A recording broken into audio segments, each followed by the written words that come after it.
What did you think was going to happen?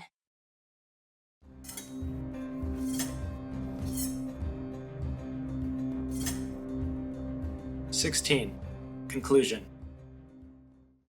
I write all this, you suppose, with composure, but far from it. I cannot think of it without agitation. Nothing but your earnest desire, so repeatedly expressed, could have induced me to sit down to a task that has unstrung my nerves for months to come, and reinduced a shadow of the unspeakable horror which, years after my deliverance, continued to make my days and nights dreadful, and solitude insupportably terrific. Let me add a word or two about the quaint Baron Vordenberg, whose curious lore we were indebted for the discovery of the Countess Millarca's grave. He had taken up his abode in Gratz, where, living upon a mere pittance, which was all that remained to him of the once princely estates of his family in Upper Styria, he devoted himself to the minute and laborious investigation of the marvelously authenticated tradition of vampirism. He had at his fingers' ends all the great and little works upon the subject.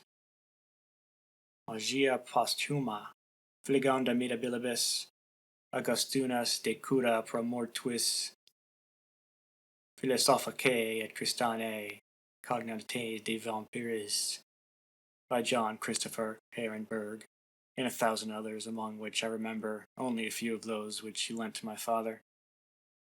He had a voluminous digest of all the judicial cases, from which he had extracted a system of principles that appear to govern, some always, and others occasionally only, the condition of the vampire. I may mention in passing that the deadly pallor attributed to that sort of evidence is a mere melodramatic fiction. They present, in the grave, and when they show themselves in human society, the appearance of healthy life. When disclosed to light in their coffins, they exhibit all the symptoms that are enumerated as those which proved the vampire life of the long-dead Countess Karnstein. How they escape from their graves and return to them for certain hours every day, without displacing the clay or leaving any trace of disturbance in the state of the coffin or the cerements, has always been admitted to be utterly inexplicable. The amphibious existence of the vampire is sustained by daily renewed slumber in the grave. Its horrible lust for living blood supplies the vigor of its waking existence. The vampire is prone to be fascinated with an engrossing vehemence resembling the passion of love by particular persons. In pursuit of these, it will exercise inexhaustible patience and stratagem, for access to a particular object may be obstructed in 100 ways. It will never desist until it has satiated its passion and drained the very life of its coveted victim. But it will, in these cases, husband and protract its murderous enjoyment with the refinement of an epicure, and heighten it by the gradual approaches of an artful courtship. In these cases, it seems to yearn for something like sympathy and consent. In ordinary ones, it goes direct to its object, overpowered with violence, and strangles and exhausts often at a single feast. The vampire is apparently subject in certain situations to special conditions. In the particular instance of which I have given you relation, Marcala seemed to be limited to a name which, if not her real one, should at least reproduce, without the omission or addition of a single letter, those, as we say, anagrammatically which compose it. Carmilla did this, so did Millarca.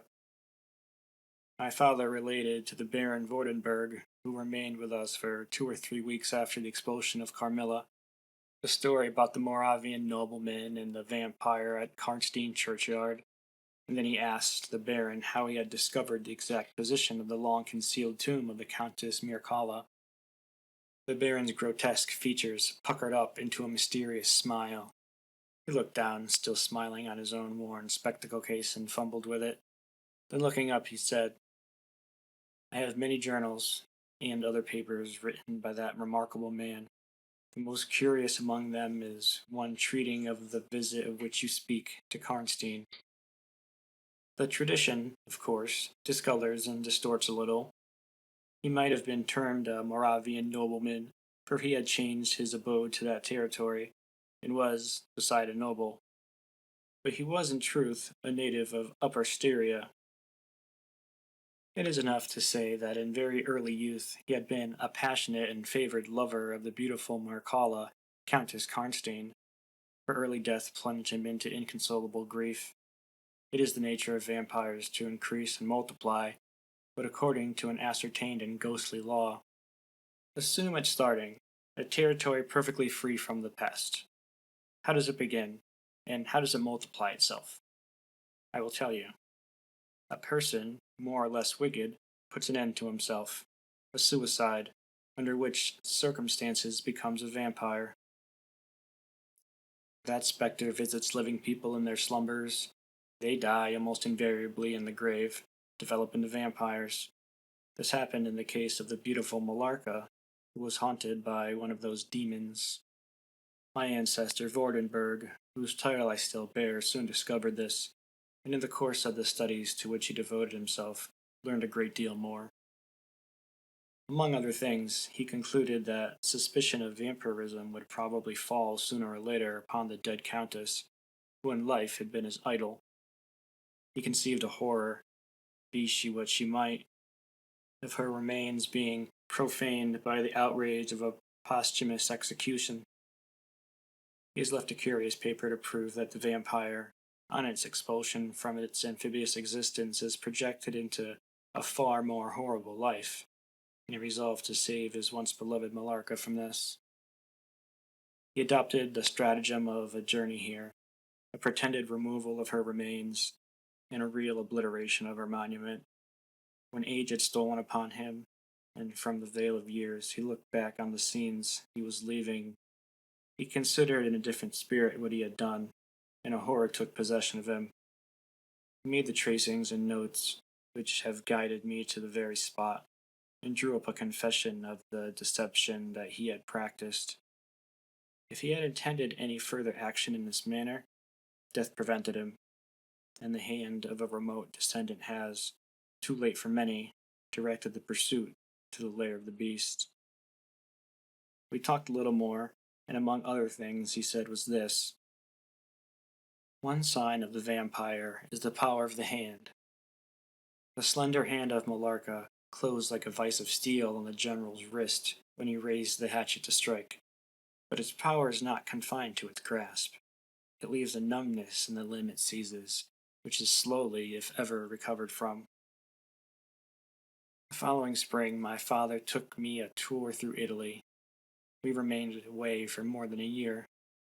It was long before the terror of recent events subsided, and to this hour the image of Carmilla returns to memory with ambiguous alternations.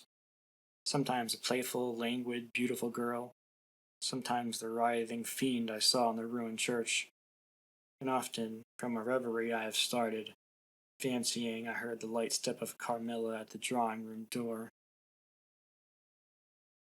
The end.